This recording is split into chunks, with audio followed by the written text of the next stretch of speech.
परावर्तन और अपवर्तन का अर्थ क्या होता है? परावर्तन मीन्स होता है लौटना, अपवर्तन मीन्स होता है लौटा हुआ। तो याद रखिएगा, अपवर्तन का अर्थ होता है लौटा हुआ, फेरा हुआ। तो इसी चीज को जानना है अभी हमको। अपवर्तन, प्रकाश का अपवर्तन किसे कहेंगे? डिफिनेशन लिखिए, जब प्रकाश की किरणें, जब प्रकाश की किरणें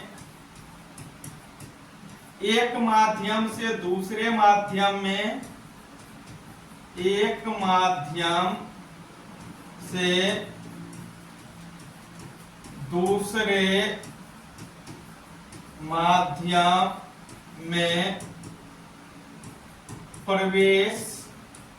में प्रवेश करती है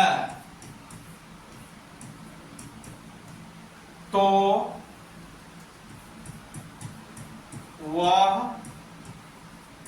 अपने पूर्व पथ से विचलित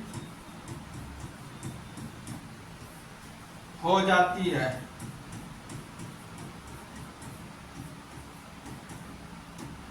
यही क्रिया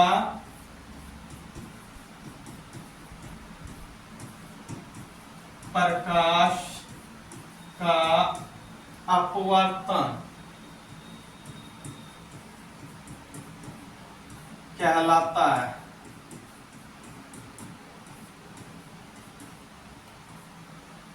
कह रहा है जब प्रकाश की किरणें एक माध्यम से दूसरे माध्यम में प्रवेश करती है तो प्रकाश अपने पूर्व माध्यम, कहता है जब प्रकाश की किरणें एक माध्यम से दूसरे माध्यम में प्रवेश करती है तो वह अपने पूर्व पथ से विचलित हो जाती है। याद रखना है, पूर्व पथ से विचलित हो जाती है।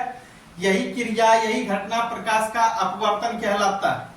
फिर से एक बार परिभाषा पे चलिए, जब प्रकाश की किरणें एक माध्यम से दूसरे माध्यम में प्रवेश करती है तो वह अपने पूर्व पथ से विचलित हो जाती है। पूर्व मीन्स होता है पहले, यानी कि जिस डायरेक्शन से, जिस माध्यम से पहले आ रही होती है किरणें, उस डायरेक्शन में गमन नहीं करती है, उसके गमन के पथ में क्या होती है? भिन्नता होती है।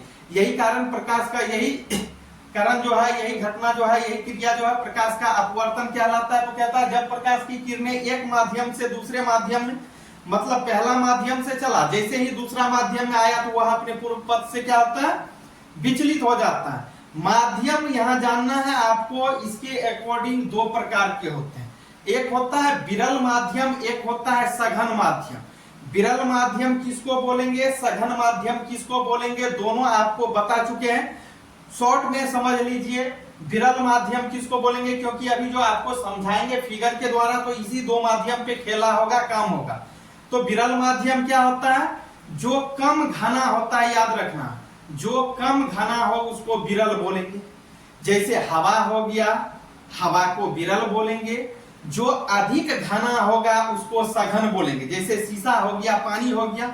जो कम घना होगा उसमें हम अपना हाथ चला सकते हैं, उसमें प्रकाश की किरणें काफी तीव्र गति से गमन करेगी, हम आसानी से चल सकते हैं, हम अपने हाथ को फैला सकते हैं। जैसे हवा, हवा बताए विरल माध्यम है, हवा में हम अपना हाथ चला रहे हैं, आप भी चला रहे हैं। लेकिन यही जो घना माध्यम होगा उसमें चलाना कठिन हो जाता है। जैसे शीशा हो गया, शीशा में आप अपना हाथ चलाइए, हाथ चला नहीं पाइएगा। दूसरी बात, और भी एग्जांपल ले सकते हैं, पानी, पानी में हाथ चलाइए, हवा की तुलना में आपको परेशानी होगी। तो माध्यम दो प्रकार के होते हैं, आप शॉर्ट प्रोसेस में समझ लीजिए। विरल किसको बोलेंगे, सघन किसको बोलेंगे, आप समझ गए होंगे। चलिए पुनः इस परिभाषा को अच्छा से समझाते हैं और आप अपने माइंड में इसको क्या कीजिए, एडजस्टिंग कीजिए। तो प्रकाश का अपवर्तन, जब प्रकाश की किरण या किरणें एक माध्यम से दूसरे माध्यम में प्रवेश करती है, अभी हम बताए हैं, फिगर पे चलते हैं थोड़ा सा। जब प्रकाश की किरणें एक माध्यम से दूसरे माध्यम में प्रवेश करेगी, ये वाटर है,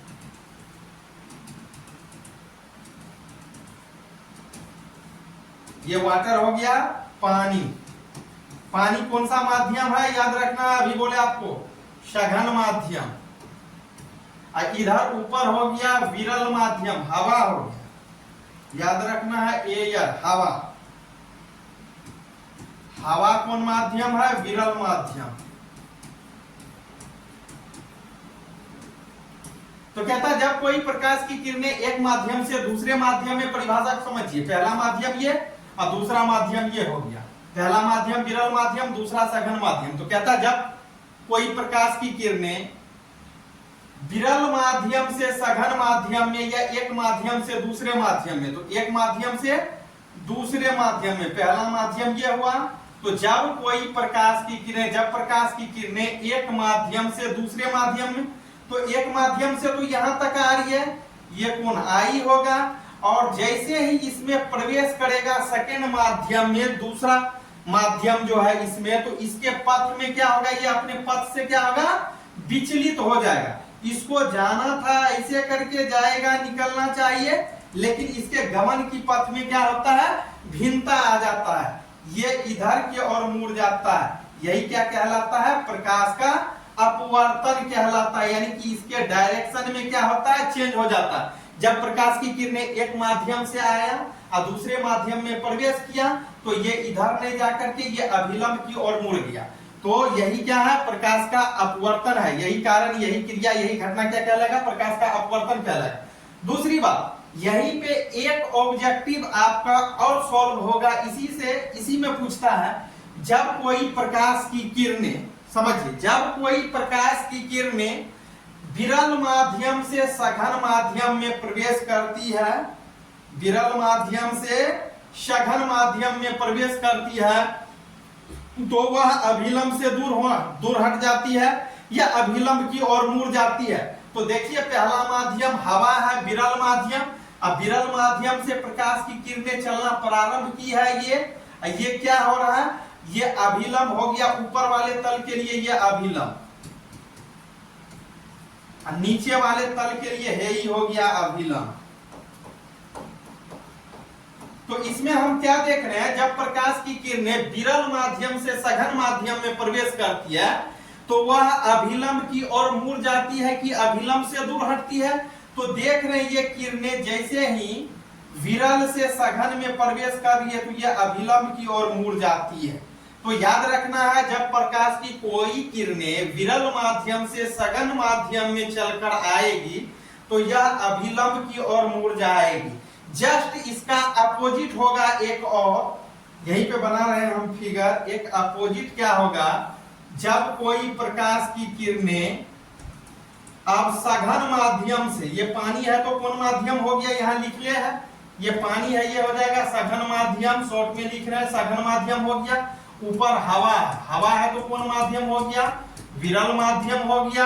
जब कोई प्रकाश की किरणें कह रहा है इसका उल्टा सघन से, तो सघन माध्यम तो मेरा ये है, इससे प्रकाश की किरणें चलना प्रारंभ कर रही है। जब कोई प्रकाश की किरणें सघन माध्यम से विरल माध्यम में प्रवेश करती है, तो वह अभिलंब की ओर नहीं मुड़ करके अभिलंब से दूर हट जाती है। यह अभिलंब की ओर मुड़ना चाहिए इसको, लेकिन नहीं मुड़ा, ये कहां हो रहा है, अभिलंब से दूर हट रहा है। यही क्रिया, यही घटना क्या कहलाता है, ये दोनों प्रकाश का अपवर्तन कहलाता है। लेकिन आपको ये दोनों याद रखना, अभी जो बोले दोनों 10th क्लास में पूछता है, ऑब्जेक्टिव में फिक्स्ड है, पूछेगा जब कोई प्रकाश की किरणें, फिर से ध्यान दीजिए, जब प्रकाश की कोई किरणें कहां से, सघन से विरल में प्रवेश करेगा, तो वह अभिलंब से दूर हटेगा। अभिलंब ये है, अभिलंब की ओर नहीं मुड़ रहा, अभिलंब से दूर हट गया। लेकिन जस्ट इसका अपोजिट, जब कोई प्रकाश की किरणें विरल माध्यम से सघन माध्यम में प्रवेश करती है, तो वह अभिलंब की ओर मुड़ जाती है। यह अभिलंब है, इसके और क्या होता है, मुड़ जाती है, याद रखना। अब इसी में पूछता है इसका नियम, प्रकाश के